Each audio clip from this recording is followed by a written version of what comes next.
We reviewed the Aventon Sinch 2.5 when it debuted a couple of years ago, but the company's made some tweaks and updates to this bike, the Sinch 2.5, to give it a refresh. These updates include things like hydraulic disc brakes, a suspension seat post, and a handlebar mounted display with different programming. So did these updates affect the bike's feel and performance? Let's take a ride and find out.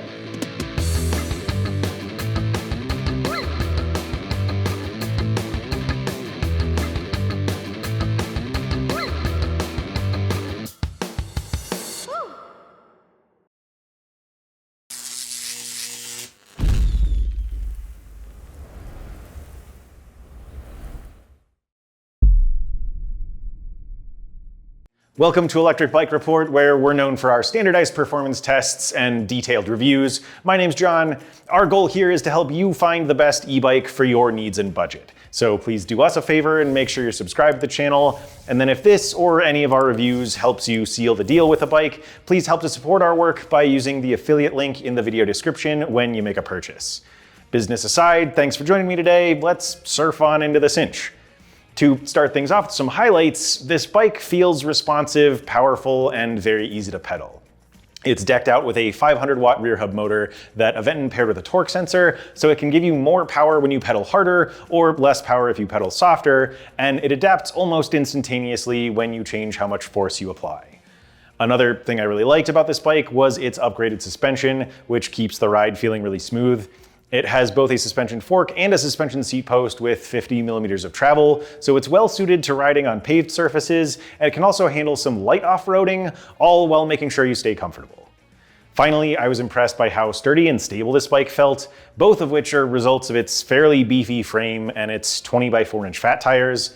Now, the Sinch 2.5 weighs a pretty hefty 72.5 pounds, so it's not the smallest or lightest folding bike out there, but that does help it to feel really solid and stuck to the ground. All right, let's go ahead and run through the rest of the bike's specs and components before we get into our testing. The 500-watt motor I mentioned is paired with a removable 636.4 watt-hour battery that's fully integrated into the down tube and painted to match the frame. The bike has an 8-speed Shimano Altus drivetrain with a 48-tooth chainring and 12-tooth 32-tooth cassette. It comes with Tektro HD T280 hydraulic disc brakes with 2 piston calipers and 180mm front and rear rotors. The bike's 20-inch wheels have 4-inch wide fat tires from Innova, covered by aluminum fenders. There's a rear cargo rack that can carry up to 55 pounds, and a custom saddle on the suspension seat post I mentioned earlier. The Sinch also has a small LED headlight mounted to the suspension fork, and tail lights with turn signals integrated into the seat stays. There's a set of 580mm handlebars with rubber grips mounted on a telescoping and collapsible stem. The bike's left handlebar has a throttle lever with a small display and control panel, while the shifter is on the right. And then I have a few final details before we wrap things up. The Sinch 2.5 is a Class 2 e-bike with throttle and pedal assist up to 20 miles per hour, but users can change it to a Class 2 and 3 e-bike with pedal assist up to 25 miles per hour through the Aventon app. The bike has a payload capacity of 300 pounds. Its battery is UL 2271 certified, and the Sinch itself is TUV Rhineland certified to meet UL 2849 standards. And finally, it comes in 2 color options at the time of filming. Ours is called Midnight Black, and there's also Sage Green. That covers all the basics though, so let's go see how the Sinch 2.5 folds before we dive into our test sections. So I mentioned that the Sinch 2.5 has a collapsible stem, but it also has a hinged frame and folding pedals. I'll go ahead and walk you through the folding process so you can see what it looks like, and then we'll wrap things up and move on. So first thing is kick up the kickstand, then fold in your pedals, kind of move those around so that they're down below the frame. Go ahead and drop the saddle and the handlebars. We will release the collapsible stem, and then the hinged frame in the middle. Then we can fold the bike up, and that's about it. When it's all folded, this bike measures roughly 37 inches long by 22 inches wide by 30.5 inches tall. And as I said earlier, it weighs 72.5 pounds in total, so you may want an extra set of hands to help you move it around once it's folded, but you can make it about 8 pounds lighter by taking out the battery. For our brake test, we bring each bike up to 20 miles per hour before applying the brakes, and then we measure the distance the bike travels while slowing to a complete stop. We do the test 3 times and then take an average of that data. So for the Sinch 2.5, its average stopping distance was 21 feet and 6 inches. Compared with all other folding e-bikes we've tested with hydraulic disc brakes, this is a solid result that's just slightly beyond the average of 20 feet 8 inches, but I think that makes sense with the Sinch's weight and brake specs. Those other bikes averaged about 67 pounds versus the Aventon's nearly 73, and most of those had similar brake systems with 2 piston calipers and 180mm rotors. This bike's added weight made it a bit more difficult to slow down, but it still did a very good job overall. I thought the brakes felt great in my testing. They didn't require much effort at all to slow the bike down, they responded quickly, and they seemed to be a great match for the Sinch's speeds. Based on the bike's feel and performance here, we consider the Sinch 2.5 to be spec'd well with safe and effective brakes. I did 2 speed tests with the Sinch 2.5 out on our local shared use paths. First, I tested it in its Class 2 mode with a 20 mile per hour maximum to find its average speed in each of its 4 pedal assist settings, and then I bumped the pedal assist up to 25 miles per hour for a separate Class 3 test. I also recorded a throttle acceleration test to see how quickly the bike could power up to 20 miles per hour without pedaling, so let's go see how it did, and then we'll analyze the results back here. All right, we are here for a speed test on the Sinch 2.5. So we're starting things off with no pedal assist, going, let's see, kind of between 10.5 and 11 miles per hour, just on leg power. Let's go ahead and go up to the lowest level of pedal assist, so that's eco mode. Big difference already. Pedaling, went from pretty easy to effortless and picking up quite a bit of speed here. Go ahead and shift up to 7th gear. And let's see. So kind of maintaining about the same level of effort, going around 16.5 miles per hour. Maybe up a little bit faster towards 17. Well, still climbing actually. I'm not really putting any extra effort on the pedals, just kind of going with it. So let's see what happens where we top out. All right, maybe here around 18.5 miles per hour. Okay, let's go up to tour mode. I'll shift up to 8th gear. Again, feeling lots of power, very easy experience.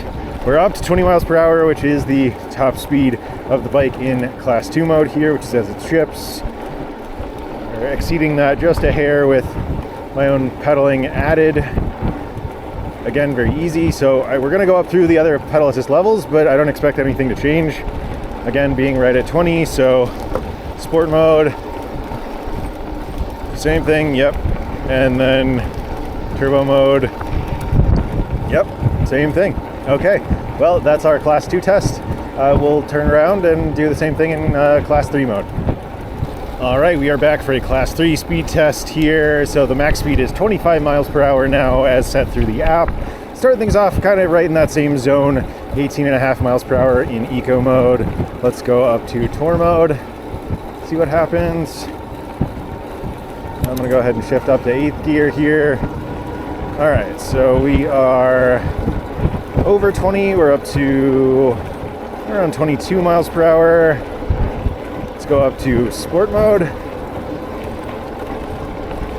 All right, climbing steadily. We're up to about 23.5 miles per hour.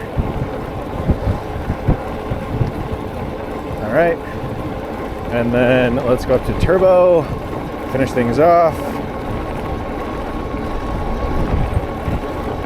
All right, so we are right at that 25 mile per hour limit. That looks good. We'll call our speed test there. Let's go check out the throttle. All right, the last thing that we're gonna do here is check out the throttle acceleration. We'll go from 0 to 20 and see how long that takes. Let's go ahead and start in 3, 2, 1, go. Okay, nice gradual start. Building steadily. Getting pretty quick here. 17, 18, 19, and 20.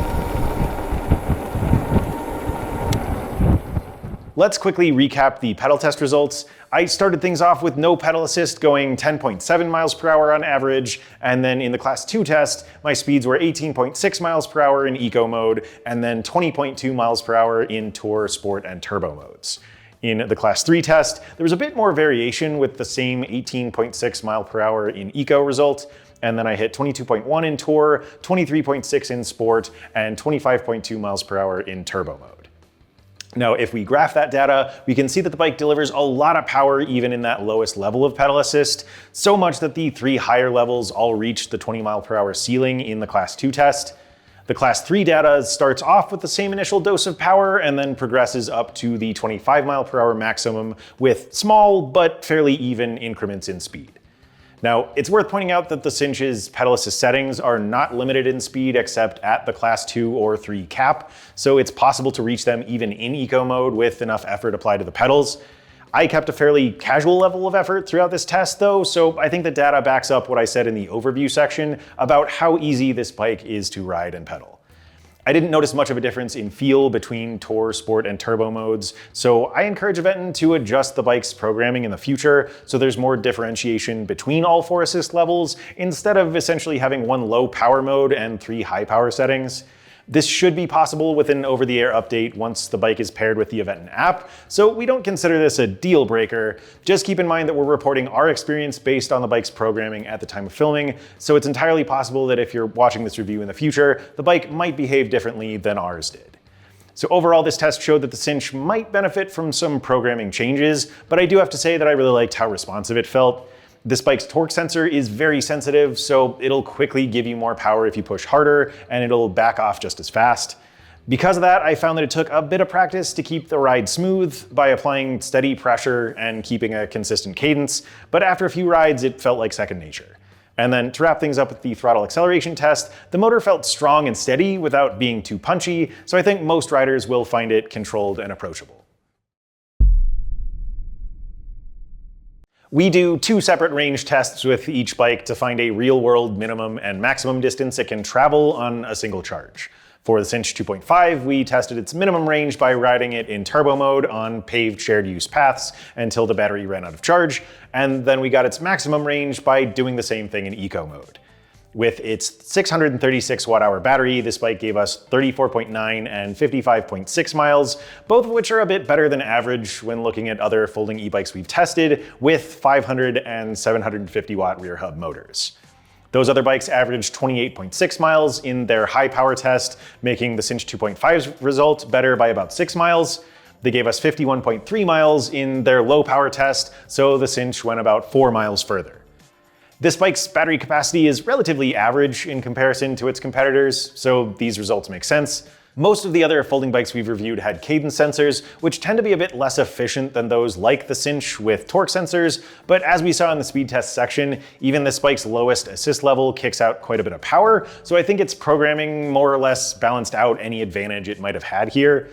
I recommended that Aventon change the programming to differentiate more between its 4 assist levels, and I think it's fair to think that that could also improve its range, although again, the results we had were already really good, and they did line up with Aventon's advertised range of 55 miles. That's enough miles for a lengthy round trip commute or a long day of exploring a new city if you're looking to bring the Sinch with you on your cross-country adventures, so we give it a very solid 2 thumbs up in this test. And I also want to point out that this bike comes with a 3 amp fast charger that can recharge the battery in about 4.5 hours, so you won't have to wait around too long when you do finally have to plug it in. The last performance test we have to cover is the hill test at a place appropriately called Hellhole Trail. The path that goes up this hill is paved, it's 1/3 of a mile long, and it has a 12% average grade, so it's a pretty intimidating climb even for an e-bike.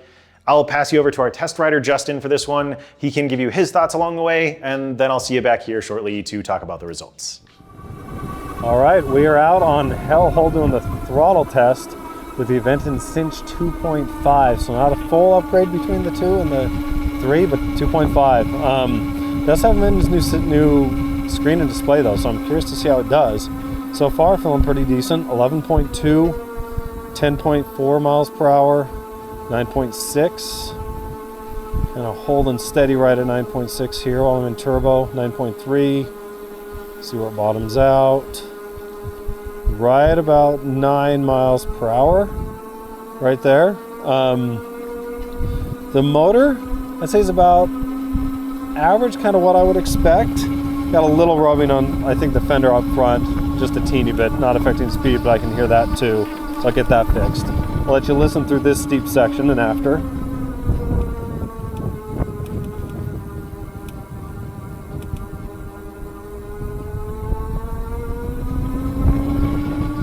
So it dropped down just about 8.7. Still feels pretty darn good. Again, on throttle only. And that motor noise in terms of frequency, I'd kind of put it right in the middle, not super high, but not low either. And right just about average. But it's definitely going to make it up hellhole. I don't think any problems.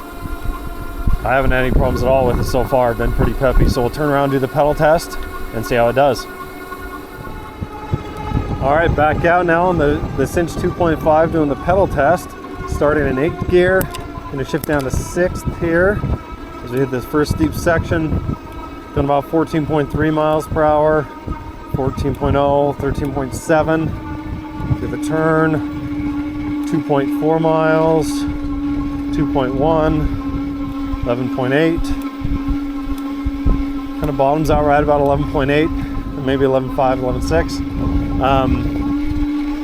Motor feels nice, natural while I'm pedaling, not jerky, just nice and smooth, and about the same noise level, maybe a little louder. Let you listen here.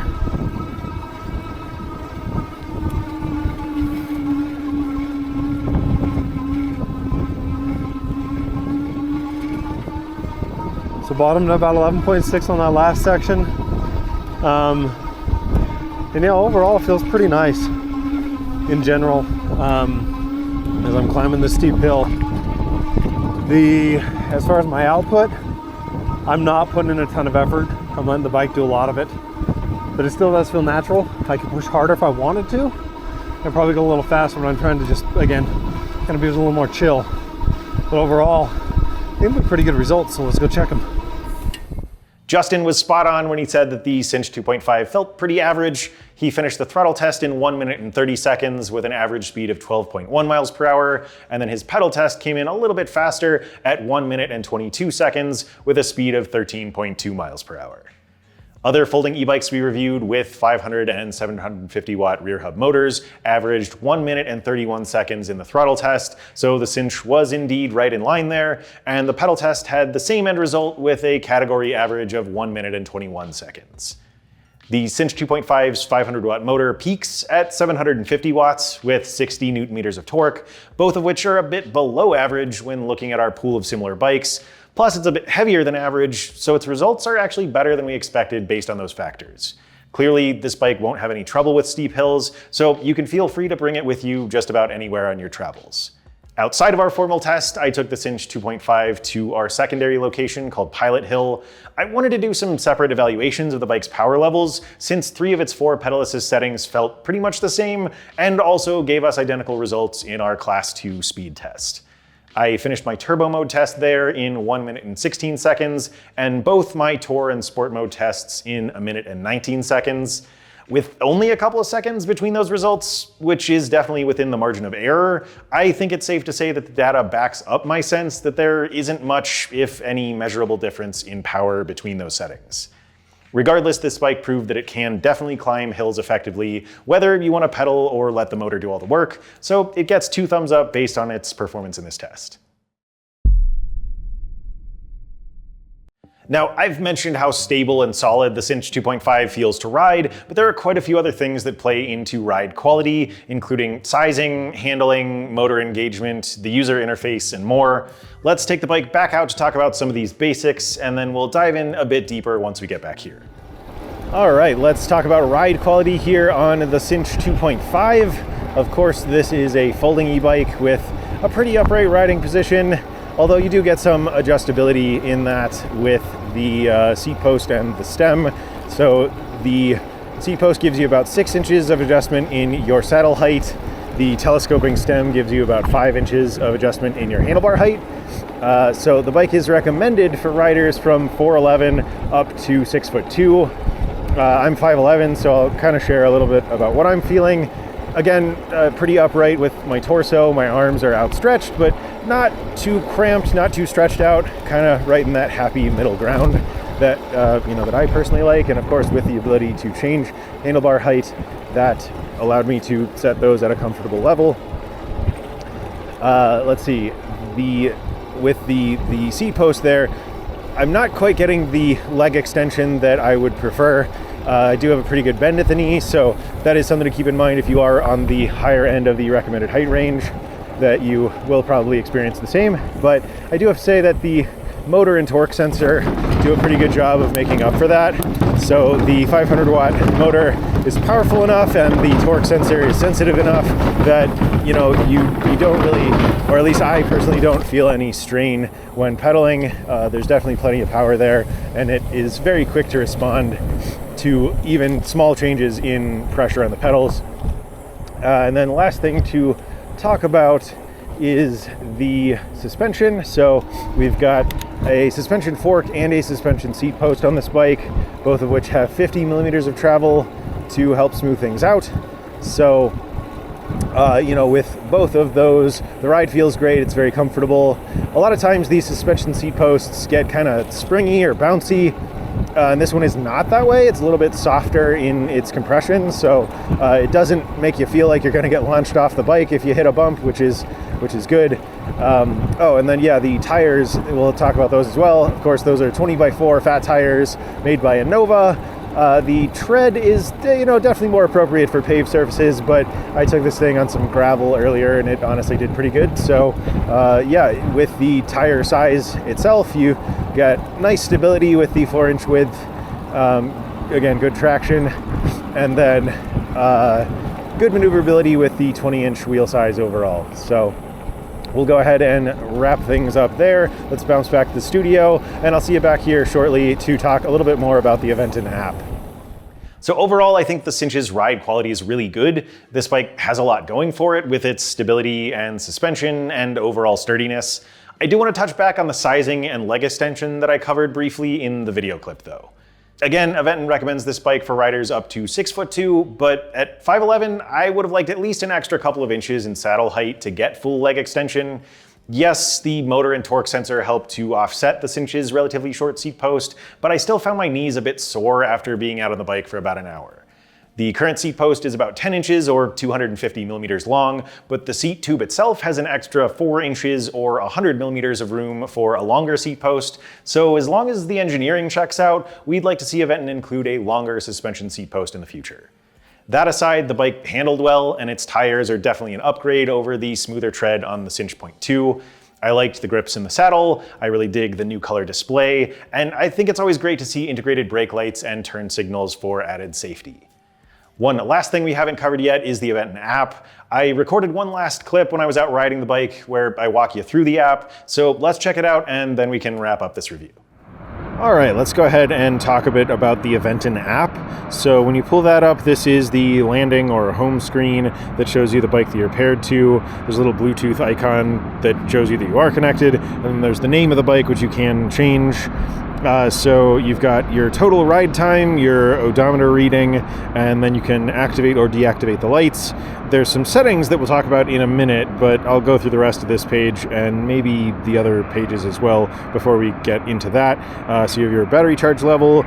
You can change the pedal assist setting here as well, and you can see that that syncs with the bike's display. And then you have some basic ride data, the maximum speed that you've traveled, your average speed, total calories burned, and then total CO2 reduced. You can also find Aventon dealers near you in case you need to get maintenance. You can reach out with support needs if you have any trouble with the bike. And then there's also some maintenance reminders based on your last service. It'll tell you maybe estimates of how far you can go before those things should get looked at. But if we keep going through the panels here, there's some buttons on the bottom of the screen we'll go through. So this is the rides that you've taken, and you can record manually using this go button in the center, which I'll show you in a sec, but then the app also just records automatically. You can see that those are the gray bars here, so that's just the time that I've been on the bike today. You can see been out for about an hour, and hey, burned 100 calories, cool. And then that will, you know, show you and break that down by day, month, year, and then total overall. Now, if we do go ahead and hit that go button, that pulls up a GPS map, and again, we'll show you all of your ride data in real time. If you hit start, there's a light and a dark mode there. You can rotate the display if you want to have that in landscape mode, but if we go back to the Discover panel over here, so this is a pretty cool social media-like feature that allows you to interact with and see posts from other Aventon e-bike owners. And then the rightmost panel is your personal profile. You can connect this app with both Apple Health and Strava, which I have set up there. You can change your language, you can unpair from the bike if you need to, and you know, other administrative things like that. But then if we bounce back to that main panel and we go into the settings, so you can change your screen brightness, you can deactivate or activate the auto power off, and then the duration of time before the bike shuts off. You can change your pedal assist setting there, and you can also change the top speed of the bike. So you can select between metric and imperial units, and then if you do want to increase your speed over 20 miles per hour, you do have to agree to a disclosure there, and then you can bump that up to a max speed of 25 miles per hour, as we've talked about in the speed test section. But yeah, that is basically it for the Aventon app. Pretty cool, very functional, you know, covers all the bases. But let's go ahead and bounce back to the studio and we'll wrap things up. Back when I reviewed the Sinch 2.5, one of my concluding thoughts was that it prioritized being a good bike first, with its folding aspect being more of a bonus or secondary consideration, and I think that still holds true with the Sinch 2.5. This bike did a solid job with average performance across the board in our testing, and when it comes to e-bikes, average is good. That means this bike is spec'd well, it's capable of doing what it needs to do, and it compares well with many of the similar bikes out there. Where this bike differs from many of those others is its highly responsive torque sensor, its powerful motor, its full suspension, and its integrated tech, such as its turn signals and Bluetooth connectivity. Plus, as an Aventon e-bike, it's just generally well put together. We identified a couple of areas with room for improvement in our testing that could take this from a good bike to a great one. An over-the-air update that better balances its pedal assist settings would make the bike's 4 power levels more meaningful, and then a longer suspension seat post would make pedaling the Sinch a bit more comfortable for riders on the taller side. But those things aside, we were really happy to see the upgrades on this bike, and we were very satisfied with its range, its stopping power, and its climbing ability. Considering its weight, we might recommend this bike for riders who want the option to fold the bike for storage or easier transport, but it could be a bit cumbersome for those who plan to do it regularly. We think the Sinch would be great for riding around town, getting to work or school, or simply spending a bit more leisure time outside. If you want to take a closer look at the Sinch 2.5, you can check out our written review or head over to the Aventon website by using the 2 links down in the video description. Again, we appreciate you using our affiliate link when you make a purchase if you found this review helpful. Don't forget to like, subscribe, and let us know what you think of this bike down in the comments section. But thanks for taking a ride with me today. Again, I'm John with Electric Bike Report, and this is the Aventon Sinch 2.5.